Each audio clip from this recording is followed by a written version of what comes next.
ಇದು ಸಾಮಾನ್ಯವಾಗಿ ಉಂಟಾಗುವ ಪ್ರಶ್ನೆಯಾಗಿದೆ, ಆದರೆ ಇದು ಸ್ವಲ್ಪ ತಾತ್ವಿಕವೂ ಆಗಿದೆ. ಹೆಣ್ಣಿನ ಶರೀರದಲ್ಲಿ ವೀರ್ಯಾಣು ಸ್ಪರ್ಮ್ ಉತ್ಪಾದನೆ ನಡೆಯುವುದಿಲ್ಲ. ವೀರ್ಯಾಣುಗಳನ್ನು ಉತ್ಪಾದಿಸುವ ಜವಾಬ್ದಾರಿ ಪುರುಷ ಶರೀರದಲ್ಲಿದೆ ಮತ್ತು ಅವು ಪುರುಷರ ವೃಷಣಗಳಲ್ಲಿ ಟೆಸ್ಟಿಕಲ್ಸ್ ಉತ್ಪಾದನೆಯಾಗುತ್ತವೆ. ಪುರುಷರ ಮತ್ತು ಹೆಣ್ಮಕ್ಕಳ ಶರೀರದ ವ್ಯತ್ಯಾಸ. ಮನುಷ್ಯ ಶರೀರದಲ್ಲಿ ಲಿಂಗವು ಬೇರೆಯಾಗುತ್ತದೆ. ಪುರುಷರ ಶರೀರವು ವೀರ್ಯಾಣುಗಳನ್ನು ಉತ್ಪಾದಿಸುತ್ತದೆ ಮತ್ತು ಅವು ಗರ್ಭಧಾರಣೆಗೆ ಕಾನ್ಸೆಪ್ಷನ್ ಮುಖ್ಯವಾಗಿದೆ.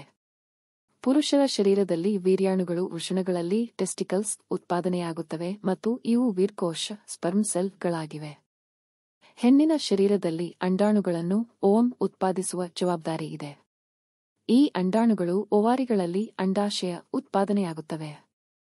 ಒಮ್ಮೆ ಏಕಾಗ್ರ ಅಂಡಾಣು ಮ್ಯಾಚುರ್ ಎಗ್ ಬಿಡುಗಡೆಯಾದಾಗ ಅದು ಫಾಲೋಪಿಯನ್ ಟ್ಯೂಬ್ ಫಾಲೋಪಿಯನ್ ನಳಿಕೆ ಮೂಲಕ ಗರ್ಭಾಶಯದ ಕಡೆಗೆ ಹೋದೀತು. ಗರ್ಭಧಾರಣೆ ಪ್ರಕ್ರಿಯೆ. ಗರ್ಭಧಾರಣೆ ಪ್ರಕ್ರಿಯೆ ಪುರುಷರ ವೀರ್ಯಾಣು ಮತ್ತು ಹೆಣ್ಮಕ್ಕಳ ಅಂಡಾಣುವಿನ ಮಿಶ್ರಣದಿಂದ ಉಂಟಾಗುತ್ತದೆ. ಪುರುಷರು ಲೈಂಗಿಕ ಸಂಪರ್ಕದ ವೇಳೆ ವೀರ್ಯವನ್ನು ಹೆಣ್ಮಕ್ಕಳ ಯೋನಿಯಲ್ಲಿ ಬಿಡುಗಡೆ ಮಾಡುತ್ತಾರೆ ಮತ್ತು ಈ ವೀರ್ಯವು ಗರ್ಭಧಾರಣೆಗೆ ತಕ್ಕಷ್ಟು ವೀರ್ಯಾಣುಗಳನ್ನು ಹೊಂದಿರುತ್ತದೆ.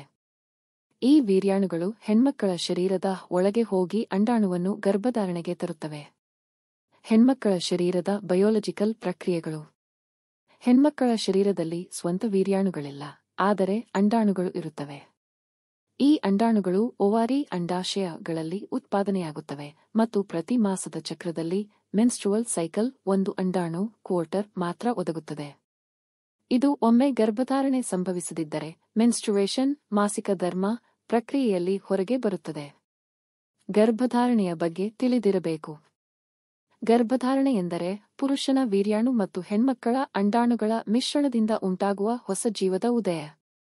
ಇದು ಅತ್ಯಂತ ಸಂವೇದನಶೀಲ ಮತ್ತು ಪ್ರಮುಖವಾದ ಪ್ರಕ್ರಿಯೆಯಾಗಿದ್ದು ಜವಾಬ್ದಾರಿಯಿಂದ ನಡೆಸಬೇಕಾದುದು. ಸಿಕ್ಕುಮಟಕದ ವಿಚಾರಗಳು. ಇಲ್ಲಿಯವರೆಗೆ ಕೆಲವರು ವೀರ್ಯಾಣು ಹೆಣ್ಣು ಶರೀರದಲ್ಲಿಯೂ ಉತ್ಪಾದನೆಯಾಗುತ್ತದೆ ಎಂದು ತಪ್ಪಾಗಿ ನಂಬಬಹುದು. ಆದರೆ ವಿಜ್ಞಾನಪೂರ್ಣವಾಗಿ ವೀರ್ಯಾಣುಗಳನ್ನು ಪುರುಷ ಶರೀರವು ಮಾತ್ರ ಉತ್ಪಾದಿಸುತ್ತದೆ. ಹೆಣ್ಣು ಮತ್ತು ಪುರುಷ ಶರೀರದ ಬಯೋಲಜಿಕಲ್ ವ್ಯತ್ಯಾಸಗಳನ್ನು ಅರ್ಥಮಾಡಿಕೊಂಡರೆ ಈ ವಿಷಯಗಳನ್ನು ಸುಲಭವಾಗಿ ತಿಳಿದುಕೊಳ್ಳಬಹುದು. ಲೈಂಗಿಕ ಶಿಕ್ಷಣವು ಇದರಲ್ಲಿ ಮಹತ್ವದ ಪಾತ್ರ ವಹಿಸುತ್ತದೆ. ಲೈಂಗಿಕ ಶಿಕ್ಷಣ ಮತ್ತು ಸಮಾಜ. ಸಮಾಜದಲ್ಲಿ ಲೈಂಗಿಕ ಶಿಕ್ಷಣದ ಅಗತ್ಯವನ್ನು ಹೆಚ್ಚಿಸುವುದು ಮಹತ್ವದ್ದು. ಅಜ್ಞಾನದಿಂದ ಉಂಟಾಗುವ ಗೊಂದಲ ಮತ್ತು ತಪ್ಪು ನಿರ್ಧಾರಗಳನ್ನು ತಡೆಯಲು ಲೈಂಗಿಕ ಶಿಕ್ಷಣವು ಮುಖ್ಯವಾಗಿದೆ. ಇದು ಆರೋಗ್ಯಕರ ಲೈಂಗಿಕ ಜೀವನ ಮತ್ತು ಸಂಬಂಧಗಳಿಗೆ ಸಹಕಾರಿಯಾಗುತ್ತದೆ.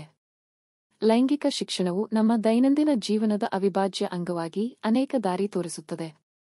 ಸತ್ಯವನ್ನು ಅರಿತುಕೊಳ್ಳುವುದು ಪ್ರತಿಯೊಬ್ಬರ ಕರ್ತವ್ಯವಾಗುತ್ತದೆ.